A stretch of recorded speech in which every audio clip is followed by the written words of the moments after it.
मैं मजदूर परिवार से आता हूँ। जब मैं छोटा था 12 पास कर जब मैं स्कूल में गया था तो अमेरिका के चुनाव हुए थे 2008 में। बराक ओबामा जी सन 2009 जनवरी में राष्ट्रपति बने थे। मुझे पता चला कि वो भी बहुत बुरी स्थिति से गुजरे हैं। उनके भी देश केनिया था, उनके पूर्वजों का, वो अमेरिका में शिफ्ट हुए।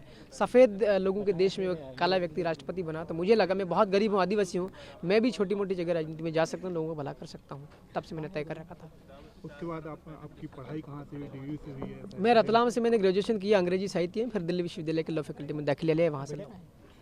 उसके बाद जब आप एमएलए चुने, आज आप बाइक से आए हैं, बाइक से आना क्यों चुना आपने? मेरे पास में संसाधन नहीं है, मेरे पास में गाड़ी है ही नहीं, 4 व्हीलर। मेरी मोटरसाइकिल थी, वो भी प्रचार में बहुत उसका यूज़ हुआ तो ख़राब हो गई वो गाड़ी। ये मेरे साले साहब की गाड़ी इन्होंने नहीं खरीदी 8-15 दिन पहले, अभी इनकी बाइक से मैं आ गया। तो क्या बाइक से ही आपने प्रचार किया पूरा? प्रचार तो लगभग बाइक से ही हुआ। जहाँ रैलियाँ जुलूस वगैरह होती थी वहाँ तो मैं पैदल चलता था जुलूस के अंदर में ना, प्रचार वाला जो जुलूस होता है वो वाला, राइट। कभी कभार हम 4 व्हीलर में बैठे हैं, अंधेरे में जब हम लोग जाते थे तो बाइक पे, मेरे को कोई डर ही नहीं था। कभी कभार हम 3 बजे रात को निकल रहे हैं प्रचार के दौरान में, है ना, 2 बजे निकल रहे, तब हम लोग कभी कभार 4 व्हीलर का यूज़ किया था प्रचार में। करोड़ों रुपए, अरबों रुपए झोंक देते हैं विधानसभा चुनाव, लोकसभा चुनाव। आप मजदूर परिवार से आ रहे हैं, आपने ऐसे कौन से मुद्दे रखे जनता के बीच में जो उन प्रत्याशियों से के मुकाबले आप जीत दर्ज? मैं पिछले 10 साल से इसकी तैयारी कर रहा था। पिछले 10 साल से मैं लोगों के बीच में उनके लिए संघर्ष कर रहा हूँ। संघर्ष करने के दौरान, लोगों के हक दिलवाने के दौरान मेरे खिलाफ कई सारे मुकदमे हुए, कई बार मुझे जेलों में डाला गया, पुलिस ने लाठियाँ भी बरसाई, लेकिन मैंने रुका नहीं। मैं लोगों के लिए अनवरत लगा रहा, लगातार जारी रहा। लोगों ने, वो करोड़ों रुपये देने वाले, बांटने वाले जो लोग हैं, उनको छोड़ करके मेरे को रिकग्नाइज़ किया, मुझे आइडेंटिफाई किया, पहचान लिया लोगों ने, और लोगों ने मुझे मत दे करके और मुझे विधायक बना दिया। तो अभी आप जीत के आए हैं, तो आपको क्या लग रहा है, आप किन मुद्दों के साथ जनता का काम करेंगे और कौन सी पार्टी, आपको क्या लगता है कौन विधायक, कौन? देखिए, मेरी पार्टी का जो संविधान है, भारत के आदिवासी जो है, आदिवासी संविधान के आदिवासियों को जो है वो अधिकार दिलवाना, भारत की 5वीं अनुसूची, संविधान की, भारत के संविधान की 5वीं अनुसूची, और पैसा कानून, वन अधिकार कानून, अनुच्छेद 275 का बजट का पैसा, इनके ऊपर मुझे काम करना है, आदिवासी कानून को, अधिकारों को लागू करवाना, राइट। इसके अलावा जो बुनियादी सुविधाएं हैं हमारे आदिवासी इलाके के अंदर, पीने के पानी नहीं मिलता। मेरे खुद के घर पे अभी 1 महीने बाद पीने के पानी की व्यवस्था नहीं हो पाएगी, राइट।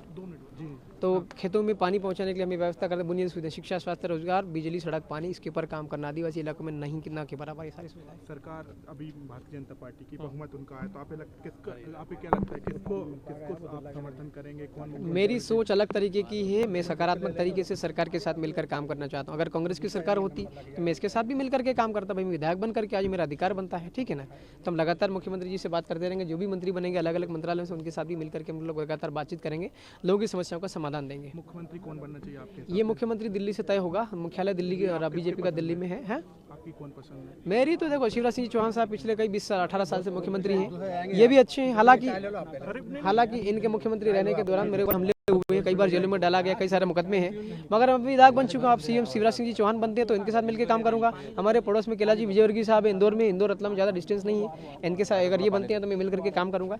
इसके अलावा तोमर साहब या पटेल साहब जो भी आते हैं, कोई भी अगर सीएम बने, मैं उनके साथ मिलकर के काम करूंगा। ये तो बहुत पुरानी बात है। 2010 या 11 में मैं प्रथम वर्ग प्राथमिक वर्ग मैंने किया था। मेरी इच्छा राजनीति में जाने की थी। तब न मेरा जय संगठन पैदा हुआ था, तब न भारत आदिवासी पार्टी थी, न आदिवासी परिवार था। तो मेरी इच्छा थी राजनीति में जाने की, तो मुझे जो समझ में आया था वो मैंने ले लिया था। आरएसएस का मैंने प्रशिक्षण लिया था 2011 में, 2013 में ऐसा कुछ मैंने प्रथम वर्ष किया था। फिर मेरे को समस्या परेशानी हुई थी, आरएसएस के लोगों ने, दिल्ली में किसी प्रकार की मदद न मिली, पढ़ाई छोड़ करके वापस मैं यहाँ चला आया था अपने एमपी में, इसलिए आरएसएस दूर हो गया। फिर मैं इधर अपने समाज में जुड़ गया। अभी आप कह रहे हैं भारतीय जनता पार्टी हो जो सत्ता में आती है आप उसको समर्थन करेंगे। यदि आप भारतीय जनता पार्टी को समर्थन करते हैं और आपकी क्या इच्छा है, आप यदि कैबिनेट में जगह? मैं सदस्यता का नहीं कह रहा हूँ, समर्थन का कह रहा हूँ, मिल करके काम करने की बात कर रहा हूँ, ठीक है ना। पार्टी वार्टी जो मेरे खुद की पार्टी, भारत आदिवासी पार्टी का विधायक हूँ मैं, है ना। हाँ, मिल करके। आप क्या चाहते हैं यदि आपको कैबिनेट में जगह मिलती है तो? पहले तो हमारे जो पार्टी के मुद्दे रहेंगे, भाई भारत के आदिवासी जो अपने एमपी की जो आदिवासी हैं, संविधान के जो अधिकार है वो दिलवाए, 5वीं अनुसूची वगैरह लागू करवाएं, ठीक है ना। पैसा कानून का बजट है, उसके ऊपर ठीक से काम हो पाए। बुनियादी हमारी और भी जो पार्टी की जो है मतलब गाइडलाइन है कि क्या करना आदिवासियों की भलाई के लिए, उस पर अगर कुछ शर्तें वगैरह होती है तो मिल करके काम करेंगे। मैं आदिवासी वर्ग से आता हूँ और मजदूर हूँ। मुझे आदिवासी मंत्रालय, जनजाति वाला मंत्रालय, या श्रमिक मजदूर वाला मंत्रालय, वन मंत्रालय, या सिंचाई वाला, या फिर वो पंचायत राज वाला मंत्रालय, इन 4-5 में से कोई, हाँ कृषि मंत्रालय, इन 4-5 में से कोई से भी एक मिलता है, मैं बहुत अच्छे से काम करके दे सकता हूँ। अभी आप कितनी दूरी से आ रहे हैं बाइक चलाते हुए? मेरे कॉन्स्टिट्यूंसी से भोपाल विधानसभा तक का पड़ता है 400 के आसपास। कोई ठंड का मौसम है, आप ही नहीं लगा? मैं पिछले 10 सालों से मोटरसाइकिल पर काम कर रहा हूँ, बसों में काम कर रहा हूँ, पैदल भी काम करता हूँ, मुझे कोई ठंड नहीं लगती। प्रलोभन भी दिया जाता है। चुनाव जीतते हैं तो कई कार्यकर्ता आ जाते हैं, हमारी गाड़ी ले जाइए, हमको ये जीतने के बाद हमने देखा कई लोग गरीब परिवार से हैं, उसके बाद आज करोड़पति बन चुके हैं विधायक जी। आए थे मेरे पास, मैंने रैलियाँ निकाली, 4-3 रैलियाँ निकाल दी मैंने। जीतने के बाद विजय जुलूस मैंने निकाले हैं। कुछ लोग जो हमारे खिलाफ में काम कर रहे थे, जिन लोग हमारे खिलाफ साजिशें षड्यंत्र रचे, वो भी गुलदस्ता और माला लेके आए स्वागत करने। मैंने साफ साफ कहा भाषण में, भाई मैं इलीगल एक्सेप्ट नहीं करूँगा, जो भी होगा लीगल में वही काम किया जाएगा। आगे अभी देखा मेरे से को। हाँ, आगे पहले हमने कई नेताओं को देखा मना करते हैं, कार नहीं लेंगे, घर नहीं लेंगे, उसके बाद जैसे सत्ता में आते हैं पद संभालते हैं, ले लेते हैं। आपके साथ ऐसे तो नहीं? अगर ये सरकारी विधानसभा वाली व्यवस्था करके देंगे अध्यक्ष जी और ये मुख्य सचिव साहब, और मेरी ज़रूरत पड़ेगी तो मैं उसका उपयोग करूंगा। और अगर ये देते हैं, मेरी जो उसमें मेरा अधिकार में बनता है, गाड़ी वाड़ी जो भी व्यवस्था है, और मेरी ज़रूरत नहीं लग रही तो मेरे कार्यकर्ताओं को दे दूंगा, इसको चलाओ और यूज़ करो इसका अपने सब लोगों की भलाई के लिए।